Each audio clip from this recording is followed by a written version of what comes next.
Welcome back to another edition of the Deep Cover Podcast. I'm your host, Omar Zahran. Thank you as always for joining me on another edition of the show. You know, we are in a bit of a sports drought right now. Not a lot is going on. Obviously baseball and stuff is happening and the WNBA is still happening. But for by and large, it's kind of the dog days of summer before football season starts and shortly after that before the NBA starts back up. And in previous weeks, I've told you all that while this is a sports show, a lot of times we like to talk about some things that are not exactly sports related. And we've done that in the past, talking about the politics of the U.S. We've talked about that with various guests from a women's rights perspective and a bunch of other topics. Today, I wanted to talk about something that's very important to me. I've mentioned this before, but for those who don't know, I'm Palestinian American. And obviously, if you watch the news, watch social media, keep up with current events, you know what has been happening in that region in Palestine for the past year and a half or so. And even longer than that if you really are dialed into it. And so I wanted to talk about that, my perspective on being a Palestinian living in America and what that's like. And to join me to talk about that is my sister Nadia Zahran. Nadia, thank you so much for joining me. How are you? Good. Thanks for having me. Yeah, Nadia and I, we talk about this stuff all the time, privately. And, recently what really kind of sparked me to want to do this episode, I haven't told you this, Nadia, but I listened to this podcast called Higher Learning with Van Lathan and Rachel Lindsay. And, it's a lot of cultural stuff and all that. And they had an episode about Gaza and about Palestine and the genocide and the occupation and all that. And I'm just like, man, here's a podcast by, two Black people, designed for Black people by and large. There's a lot of Black culture topics. And they felt that it was something they had to talk about. And I was like, I've written about Palestine before. I've never really podcasted about it. I've never had a conversation that was dedicated to it. So I kind of want to rectify that error because regardless of how few people listen to this, I want them to know my perspective and your perspective, kind of our shared perspective. So I guess starting off, Nadia, let's get into our beginnings in our kind of exposure to all of this. And let's go back to 1996 when, which, anybody listening was like, oh, wow, that was before I was born. We old. But we were in Palestine in the summer of 96. And correct me if I'm wrong, that was the summer, I believe, where we were in Jordan, Egypt, and Palestine, right? Yeah, that's right. Okay. So we were in Palestine, and one of the moments that really struck me, or it's two moments. So I'll start with the first one, was the disparity, right? When you go to the Palestinian territories and the Israeli occupied territories, like in Tel Aviv or whatever, it's like you're at a resort town in Europe, really, when you're in the Israeli part, and you're basically in a war zone in the Palestinian part. So I guess talk to me about that. Did that strike you as much as it struck me? And that it stuck with me. It's still in my mind now, almost 30 years later. It's the thing that struck me the most, I would say. Because, yeah, as you mentioned, we were staying in Tel Aviv. As Americans, we had that privilege. Mm-hmm. But yeah, so the disparity between the nightlife, the hotel we were staying at, and I believe it was around Easter time, like it was, there was like Easter bunnies running around and like Mickey Mouse and, all of this fanfare while we were in Tel Aviv. And it seemed very much like a vacation. Right. And then when we visited with our great uncle, it was a huge disparity. So you're going from having a great time doing the normal nightlife sort of stuff in occupied Jerusalem and Tel Aviv, and then going into the other Palestinian areas where he didn't have a door. There was no furniture, infested, with bugs and, rodents and what have you. And the disparity was just shocking. shocking. Mhm. And then, we were so young. We were, I believe, 8 and 9 Yep. Mhm. at the time. So even as young children, you could see the shocking differences in how these people were living and how they were treated. Yeah, that's the second piece of it to me too. Is going to one of our family members. It was, I believe, our last remaining family member there, and both of our grandparents on my father's side were refugees in 1948, and when the state of Israel was first founded after the events of World War II, and you see the way that he was living, and again, you kind of juxtapose that even at a young age of being at a hotel, being in the like resort area of Tel Aviv, and just seeing that disparity. It's like, man, it's like right. It's almost like when you're like in a nice suburb and then you cross a couple miles over past the city limits. It was like that times 100, and that's kind of the way I always explain it to people. And while we were there, we did our sightseeing and stuff, and I remember going to the Dome of the Rock and all that. Obviously, a very important site in Islamic lore. And after that, I think that moment kind of shaped our exposure to it, because one thing that our dad did is he always made sure that we were aware, I think, of what was going on in the world, right? Yes, And so, like Al Jazeera and CNN, whatever, was always playing, always right? on. As you know, Nadia, I'm working on like a long form book type piece, and I was talking about some 9/11 stuff in this one chapter, and I mentioned like my first exposure to like a debate news show, kind of like what people might see on ESPN on First Take or something, was on Al Jazeera, you Yeah. know, and so we were exposed to it from a very young age, and our stepmother talked to us about her feelings and her family because she is Palestinian as well, and I think that really shaped us. I mean, how do you feel about just the way that was exposed to us at such a young age, in the way that we kind of looked at the world and looked at the situation in Palestine as a whole?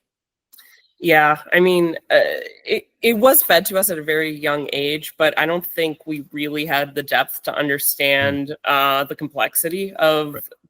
of the conflict. But we knew there was one. We knew that our grandparents were refugees. We knew that hundreds of thousands of Palestinians were evacuated from their homes.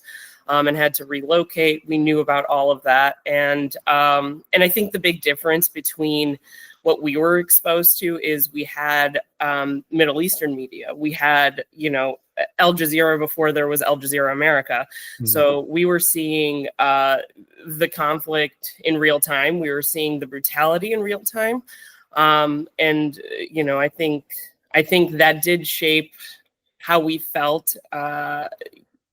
As a member of the group, but also, I think it encouraged us to learn more about the conflict and learn more about why the struggle was happening in the first place. So it's always been something ingrained in us, I think, and something that we've been passionate about and always want to learn more and fight for.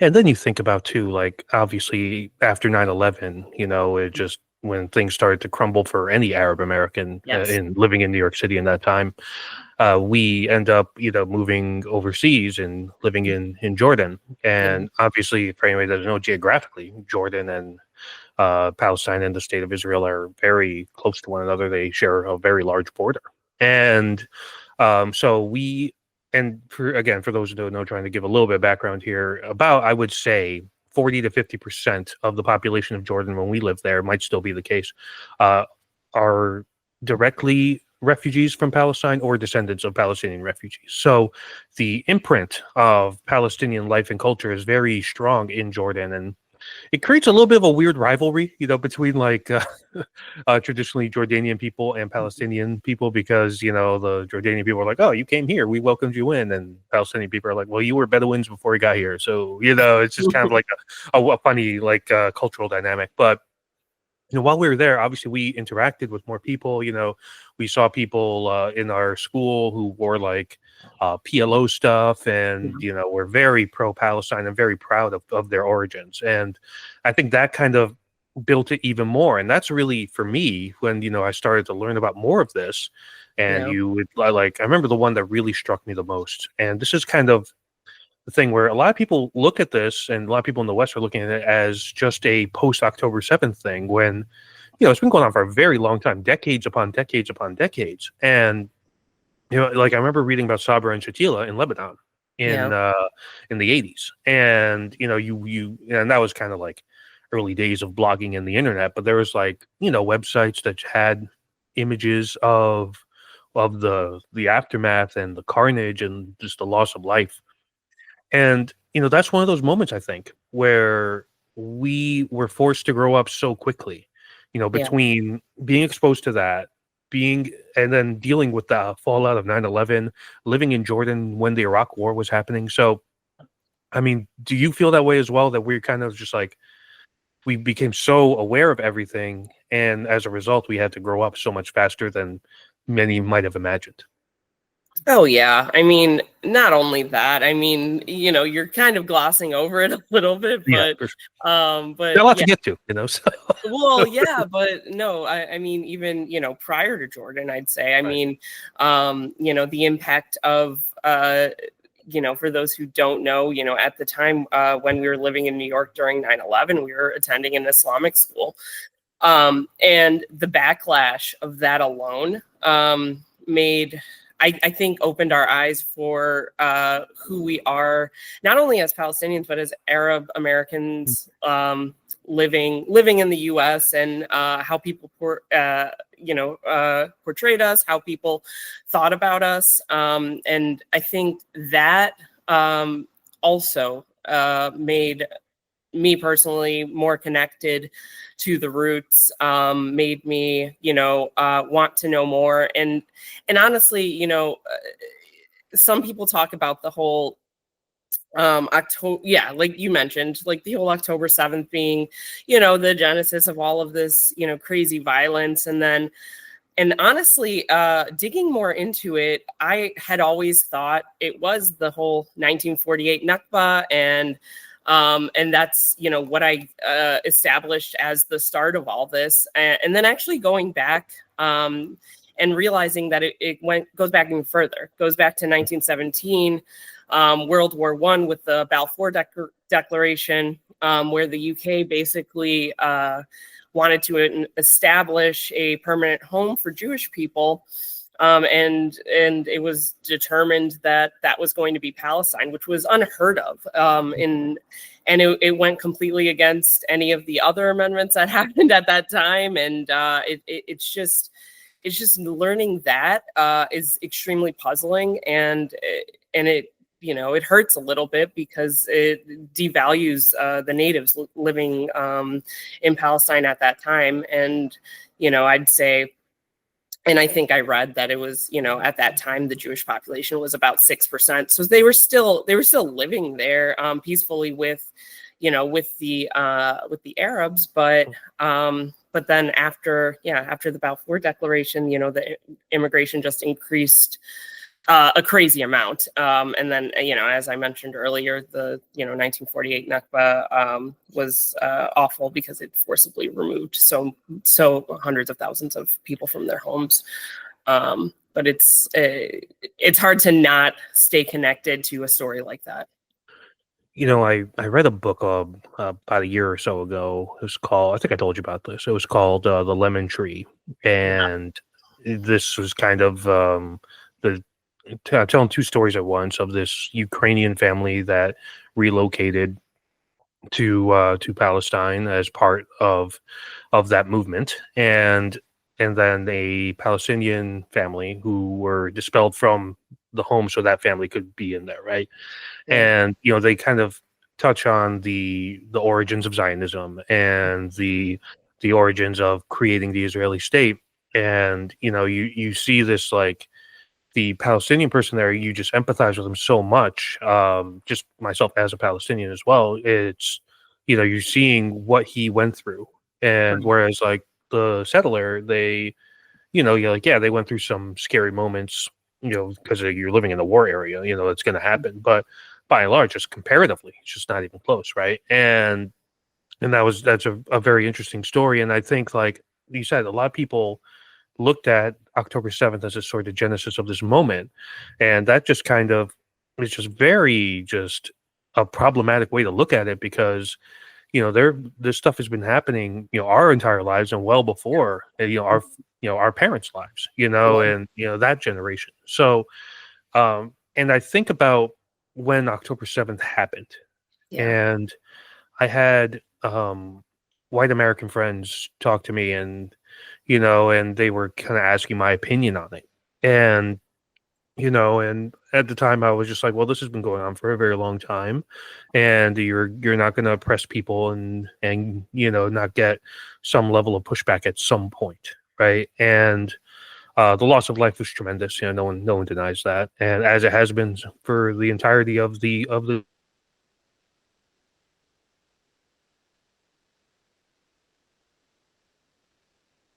there was like a lot of false reports about numbers and things that were happening, and they're like, well, I can't really, it's hard for me to take the Palestinian side, is what they said to me.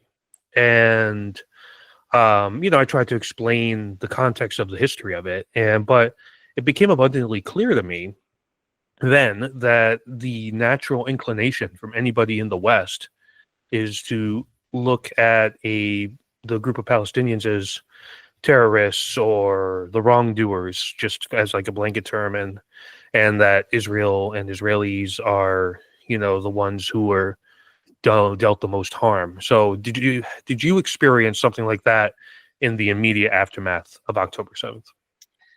Yeah. I think the hardest obstacle to overcome in those conversations was explaining to them the separation of Hamas versus Palestinian people. Hmm. And I had to explain that uh, 1,000 times, that Hamas doesn't represent the Palestinian people.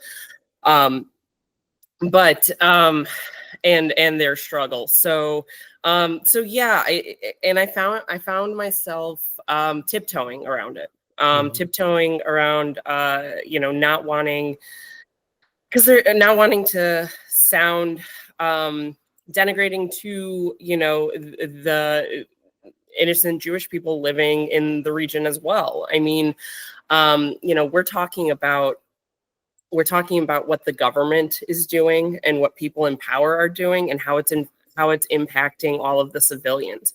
And for I don't know, for me to have a conversation about the humanitarian toll, and the fact that these people are not in the military, the fact that these are just people trying to live their lives and exist, was very disheartening to me. I didn't think I would have to make the argument that innocent people shouldn't lose their lives. But yeah, it was a difficult conversation, because anything, and I mean, I know we're gonna probably get into this, but anything anti-Israel, anti-Israeli government has been perceived as anti-Semitic, which is a ridiculous notion. And we know that, but one's government is not always representative of the people. So having to explain that was honestly kind of shocking to me. I think many Americans, especially these days, could empathize with that last point, because they live in a country where they probably don't agree with a lot of what the current administration does. And like, oh yeah, you're right. What the president says or doesn't say doesn't really represent what I believe. And Right. you look at the point you mentioned about Hamas not being representative of Palestinians at large. That is the workings, I think, of the Netanyahu regime's propaganda campaign on a global scale, right? Right. And they want it to be believed as a monolith. They don't want to have a nuance, right? And that's kind of part of it. And I remember thinking about this a while ago. It was like, with the way the West viewed Israel pre October 7th, they it was like it might be like the worst PR related fumble we've ever seen in history, because everybody in the West, if you had polled every single American, I guarantee you get an overwhelming amount that were pro-Israel and were in support of whatever they were doing, right? Right. In the time since then, that goodwill has evaporated. Yeah. Where many people are just kind of like, well, why are we giving them money for weapons? Why are we doing? They're like, oh, they're blocking aid, and all this stuff has come out, Yeah. and we have like a famine level starvation crisis there now, Yeah. and people are saying there's no justification, right? And they're finally kind of being more exposed to it, and the different flotillas that have gone through, and it's just like the different styles of reporting has kind of really opened up people's eyes to what we know has been going on for decades, right? Right. And it's just it's an and I think as time has gone on now, we've seen that sympathy rise, and we're seeing more and more political people even kind of be like, this is no longer the slam dunk it used to be to provide aid to Israel and the Israeli government and their military, and even various companies who have ties to sending equipment and stuff to the Israeli military. Internally, they're having issues with that, Right. and that's a big shift from what we're used to, right? Like, yes, like, have you noticed that shift as well, or am I maybe overstating it a little bit? No, I don't think so. I don't think you're overstating it. I mean, we went from virtually no supporters publicly to having a lot of celebrity backing and a lot of people in the media, and honestly, I mean, a lot of that is due to people on the ground that were showing what was exactly happening. Like,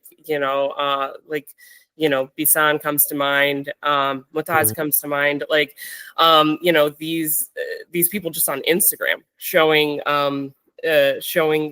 the atrocities of what's actually happening in Palestine. And I think that opened everyone's eyes. It wasn't through the lens of the media. It was through the lens of people's own experiences.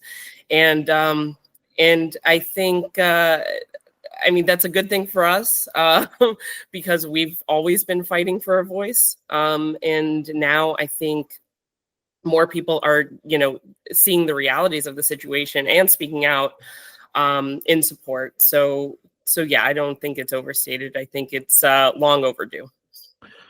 Let's talk about just our personal experiences of kind of just watching all of this unfold from afar. Obviously, we don't live in the Middle East. There's a giant ocean in between us Right. and Palestine, and we've had conversations about this of just how difficult it is to process the helplessness that comes with it. So, for you, like, what's it like right now being a Palestinian living in America during all of this going on?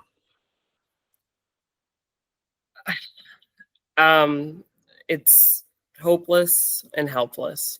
I think we had a lot of conversations Mhm. in 2023 and 2024. Our mental health declined significantly due to all of this. We've always been exposed to it, but obviously after October 7th, it really multiplied on a level that we haven't really seen during our lifetimes. And it was visible all over the internet. And yeah, I think I felt I felt like it was unfair that I was living in America, living this life sheltered from the violence. I felt that I should be there. I should be there fighting. Um, and even early days when I tried to send donations, I wasn't sure that they would actually get to the Palestinian people. And so it's like, other than try and sacrifice your life and go over there, what can you really do? Um, and so, and so it just, it got to a point. I know it got to a point in early 2024 where I had to be selective with how much content I was consuming. It deteriorated my work. It deteriorated my personal relationships. And I had to be mindful of my mental health, and that alone really upset me because here I am just trying to prioritize my mental health while while everyone in Palestine is struggling for their life and most likely losing it. And not only due to the violence, due to, like you said, like the blockades in place for food supplies, anything. They're being starved. And you just feel hopeless and helpless. And like you don't deserve what you have. Yeah, I think that's the perfect way to kind of describe it, where you, especially in the social media age now, so much is being able to be broadcast. Like, we have families are going through it, getting on TikTok and posting and trying to get help to them in any way possible. And the hopelessness is magnified. It's like, let's say you said you donate, you don't know if it's going there. You try to send food, you don't know if it's, like, to the point where I just saw, I think you had sent this to me on Instagram, where Egyptians were putting rice in glass bottles and tossing it over the Red Sea and hoping it got there.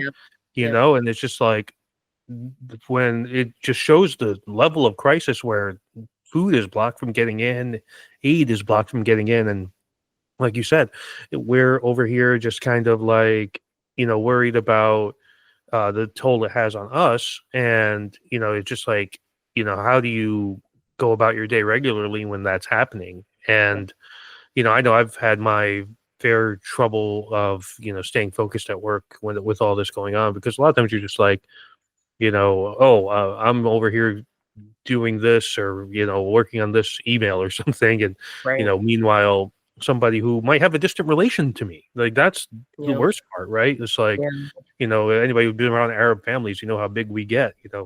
There's a chance, so there's a distant relation, and that eats at you, right? Like, it's just, and you said there's just, what are you one person going to do, right? You can't fix it, right? Because it's such a large and devastating problem. And for a while, just kind of speaking of my own self from like a writing perspective, like, I kind of shied away from talking about Palestine in my writing for a long time. And part of that was, well, I won't be fair and balanced because I have such a vested interest. I'm too close to the situation. And then I thought about it, I was like, well, if one person reads this and changes their mind, right, and maybe it's worth it. And there's been a couple of pieces I've written, and they've been received relatively well. They kind of highlighted that, and I take solace in the fact that helped a little bit. Like, it doesn't help the grand scheme of things, right? But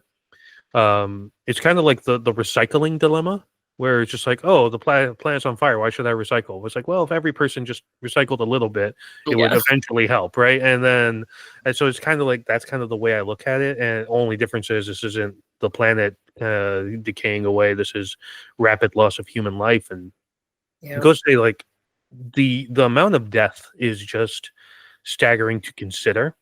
And that brings me to the next piece here, which is the way the media, I want to reframe that, the way mainstream Western media, because independent journalists have been very good at, reporting, the news here, like stuff like the Midas Toucher, for instance, like their independent news outlet, and they've mostly been reporting what's been going on. Obviously, Al Jazeera has been reporting this for decades.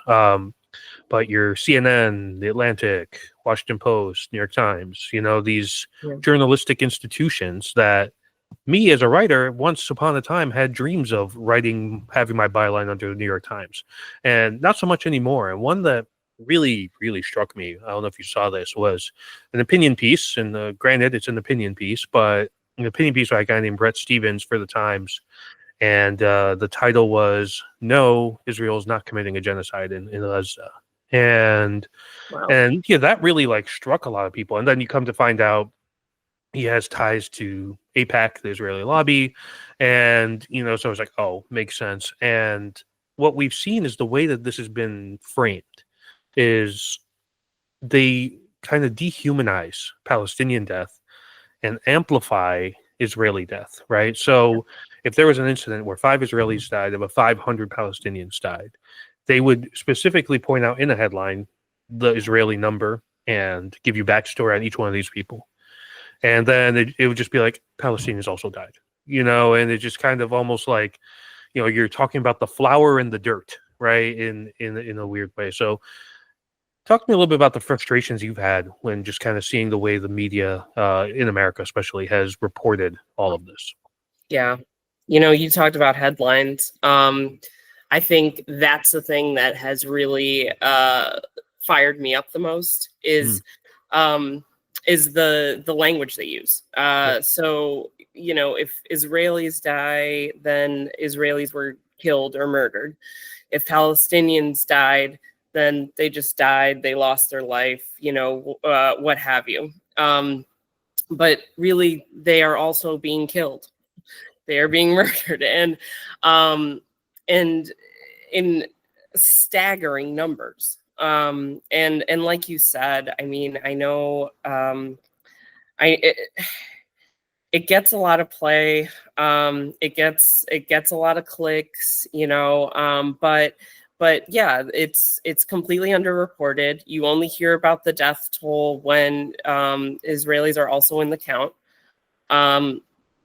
And it's unfortunate. I mean, it's a clear bias. It's something we've seen our entire lives. And it's frustrating. And and it's not, and and the thing is, like, one thing I looked to after this was social media, was like, okay, at least these are the boots on the ground people, sending out information to the masses. But then you do have, companies like Meta, that were locking accounts for pro-Palestinian content. So we're getting like blocked on, all spheres, like whether that's, the big media outlets, like you mentioned, or social media itself. And it's reminiscent of just us being silenced, and the American or Western public just not knowing the degree of what's going on in the Middle East at large, and Palestine specifically. So it's hard because you read stuff like that and it devalues you as a Palestinian and it makes you feel less than. And that's something we've struggled with throughout all of the media reporting to this day, really. And I really kind of look back, really ever since, it probably happened before that, but I wasn't fully aware of it, but really ever since 9/11 and the Iraq and Afghan wars, where they need some sort of a boogeyman here, right? And for the longest time, we have been that boogeyman. And there's this viewpoint that, well, every Arab hates your way of life. They don't like you. They want you to die, and that's kind of, been dovetailed into the way that it's portrayed that Arabs feel about Israel and Jewish people as a whole. And am I going to sit here and say there aren't some super hateful Arabs out there? No, because we've met them. They exist. And again, we are not a monolith, right? That's right. Important distinction. But it's kind of like you think about the way that film portrays us. Right. And it was funny. I was Kim and I, my partner Kim, and I were watching the show called Blind Spot, and there's like a scene where it took place in the Middle East, like during the Afghani war, and it's like immediately they put the different tone there, and every single Arab person is corrupt, a criminal, terrorist, smoking a cigarette, hates the idea of democracy, the whole thing, right? Every single stereotype is hit. And that's the way that we've been portrayed.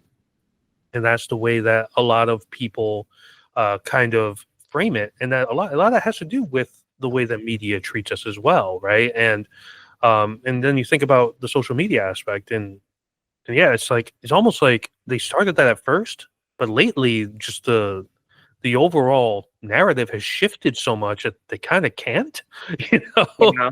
And now on certain platforms like X, for example, you still see a lot of that sort of rhetoric and that sort of silencing of the Palestinian cause. But I do think that people are opening up a little bit more to that. But the crazy thing about that is I was listening to a podcast with Taylor Lorenz, who's a tech journalist, and she was talking to somebody about how TikTok did that as well, where like the reason that the U.S. government wanted TikTok to be sold was because it was proliferating. A lot of these pro-Palestinian voices are like, well, this is making Israel look really bad, and we have a vested interest in Israel, and we'll talk about the U.S.'s role in that in a second. But it's just kind of crazy. Where it's like these social media companies, it's like it really makes you feel, kind of goes back to that helpless and hopeless point you made before, where it's just like there's so many things stacked against you to get stuff out there.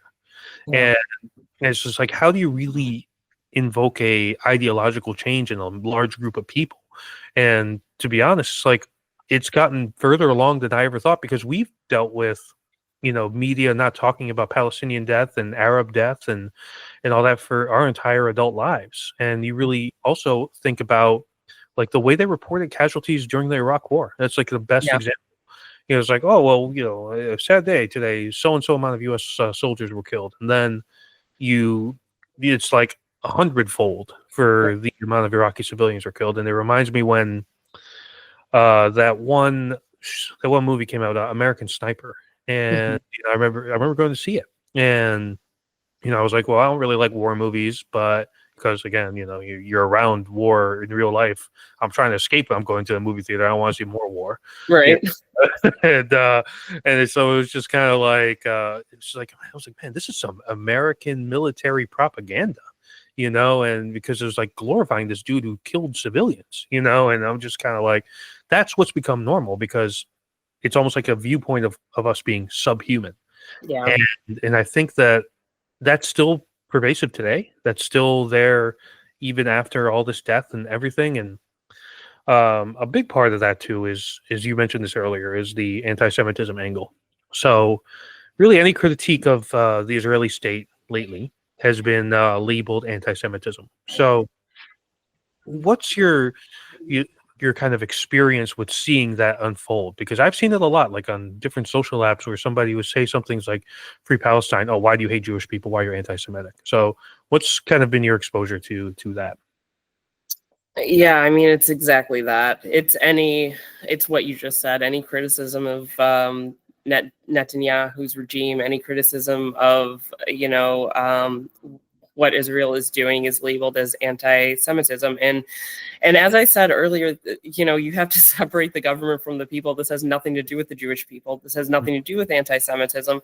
This has to do with a humanitarian crisis. This has to do with the genocide. This has to do with one genocide not justifying another genocide, and I really hate that narrative. It's you don't see that from the other side, right? We don't fully, prior to 1917, prior to 1948, prior to the UN's involvement in all of this. And so I really hate that rhetoric, because I even have, I've had Jewish friends of mine reach out to me directly and tell me that they are supportive of the Palestinian cause, and they're so sorry for what's happening and all of that. So I just think it's wholly unfair to equate the two, because they really are completely separate ideas and completely separate notions. Yeah, and I've had same thing. Jewish friends kind of reach out like, "Oh, how are you doing?" Blah blah blah, and then saying, we don't condone this level of just like killing and just we can't condone what's going on here." And it's just become, again, a sort of catch-all situation to justify everything that Netanyahu has attempted and mostly succeeded to do. Right. And then I'm just like, okay, what's the limit? Because increasingly, you're having more and more political leaders at the UN and all that, and they're kind of saying, no, this is, this is what this is. And they're like, oh, if you call it genocide, that's anti-Semitic. And they're like, well, and then the catch-all kind of question that typically follows anything about that is, it's like, oh, well, do you believe Israel has a right to exist or whatever? And I can't remember if it was an Irish person or an Italian. They're kind of like debunking the notion of right to exist. As I was like, it's like countries just exist. They don't have the right or right not to exist. If they're there, they exist. It's just kind of Right. like, and that's kind of the thing. And it just seems like it's an easy way to just say, well, the person who is just brutalizing you, and then you criticize the brutalizers, like, oh, what, you hate people like me, and it's just kind of like, it's like, I mean, you're just trying to absolve yourself of sins here by justifying your actions as act of war, hatred, that sort of thing. And when the reality is, this government is killing women and children, is decimating a place that has already been decimated. And then, this leads me to my next thing, which is the US's role in all this. They're kind of one of the few countries, Western countries, that hasn't really condemned any of this, right, on the highest level, in the presidential offices. And that goes back to the Biden administration as well. And, you have Jared Kushner and Donald Trump saying that they would like to make real estate property on the Gaza Strip. And, it's just kind of like, it's this hatred and this like fierce loyalty to the Israeli state. So talk to me a little bit about your perception of the way that the U.S. has continued to fund this conflict and likely, I would say, be on the wrong side of history. Yeah. This is a tough one for me, just because it's really disheartening to see. And and it's been a system, like you said. It's been decades upon decades of Israeli support from the U.S. government, with trillions of dollars in military aid to evacuate a population. And the U.S. isn't alone in this. So I mean, obviously, the biggest players here are the U.S. and the U.K., who both have some difficulty denouncing the Netanyahu regime, or calling a genocide. Which, not a surprise, right? History of imperialism, history of Yes. colonialism. Yeah, exactly. And that's exactly, it's to that point. It's not surprising, because this is what these like Western nations have always done, and have always thought that they know better, and their government should get involved in matters of international matters, international governmental matters. And I don't know what to do anymore, because you see all of these elected officials voting against anything that would help the Palestinian people. And you see it from both sides, honestly. It's not a party thing. It's not a conservative versus a liberal thing. You're seeing it from both ends. And it's, I don't know, and the West's allegiance to this idea of Israel is hard. It's a hard pill to swallow, because you would think you would see the death toll, you would see the malnutrition, you would see all these babies and children being killed, and want to step up and want to be a force of change, but you're not really seeing that. You're still seeing governmental support, and I really don't know what to make of it anymore.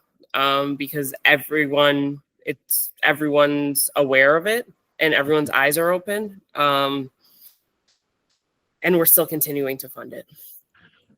You really saw it with the double down that happened recently, where Canada was saying that it intends to recognize the state of Palestine at the next UN Assembly, and which I think is in September.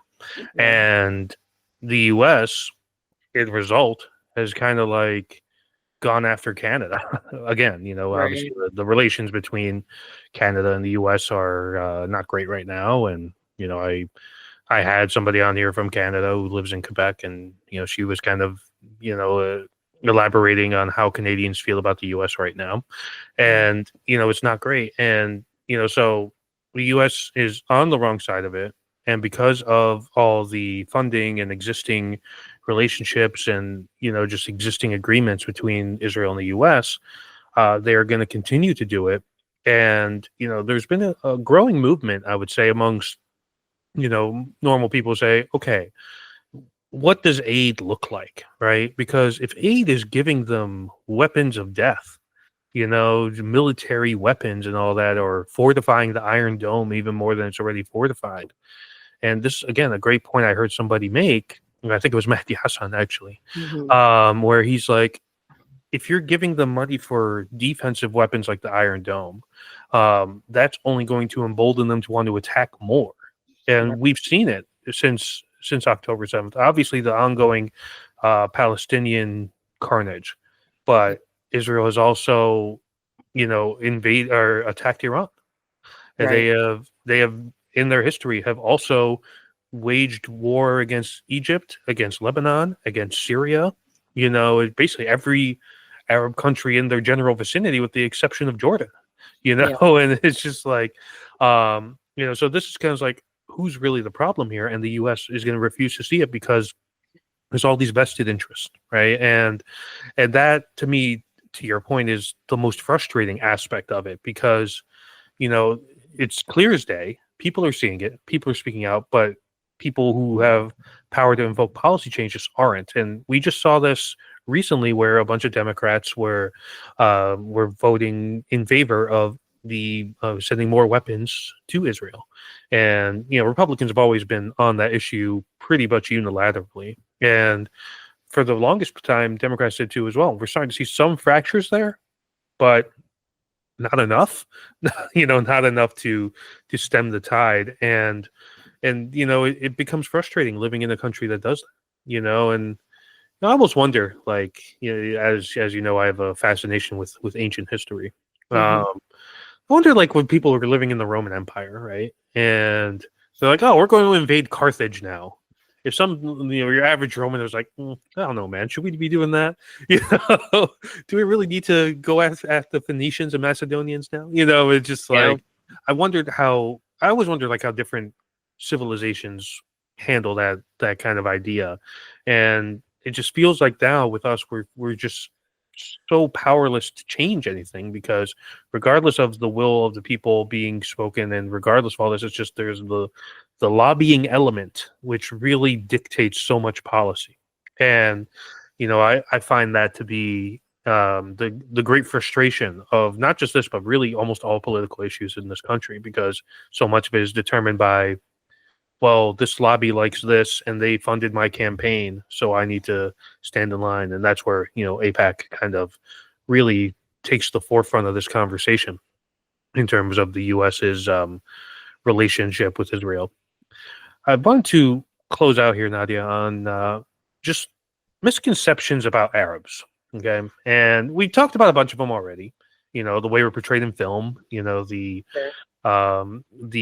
just like the idea that we're trying to implement Sharia law into U.S. politics. I guess, what are some misconceptions that you've kind of encountered in your life that are comically bad in terms of how Americans might feel about Arabs, or as a general idea? Well, it's funny because, I mean, it's not funny, but what's the whole notion of that we mentioned earlier, the whole Semitic rhetoric that comes along with criticizing Israel. You personally and many other Arab men like you personally have experienced persecution after 9/11. That's one thing where it's like all Arab or all Muslim men are terrorists. They're all horrible to their wives. They're all they want to control everything and what have you. And it's a huge disconnect with how we kind of grew up. We grew up learning about acts of charity and peacefulness and all of these traits, that treating your neighbor with respect and all of this, all of this other stuff that it doesn't ring true. All of the rhetoric that goes with, unfortunately, Arab men in general.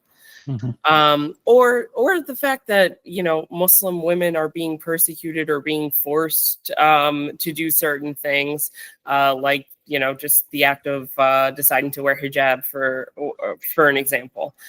A lot of Westerners don't understand that that's a personal decision, and that's one that the woman makes on her own. I don't know. There's been a lot of misconceptions that we're against Western culture, that we're a violent culture to begin with. There's a lot we've encountered personally in our lives, being New Yorkers, being Arabs, post 9/11. There's a lot of hate directed towards us as children, which was kind of crazy. We were children, but the misconceptions continue. And as you mentioned, I mean, we're still portrayed as evil, bad people in the media, in movies, in film, on TV shows. We're still made fun of and still thought of as terrorists. It goes back to the notion of any terrorist attack. It's like we're like, please don't let them be Arab. We just don't want to continue to perpetuate this stereotype. There's bad apples in all cultures. There's bad apples in all religions, and to kind of lump us all together is really unfair. And anything I've experienced with fellow Arabs has been super kind and giving and welcoming. So it's the opposite of my experience, which is what is so hurtful.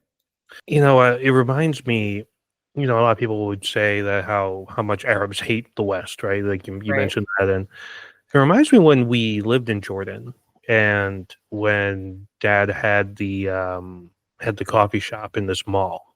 Yeah. And I remember our other uncle had another shop in there as well, where he would sell little rugs or whatever. And we would get customers there from Europe, from the US, and it was just like this extra level of Arab hospitality. And any Arab that's listening, you know what I'm talking about, just like aggressively hospitable. And there's just like a human condition fascination with other people, right? And it's been portrayed as like this monolith of hatred, which is just not what it is. And to your example of every Arab man being viewed as a terrorist, we don't levy those same aspersions on white men because there have been a few isolated shooters that were white men, right? And that's like the whole thing that always frustrates me, which is the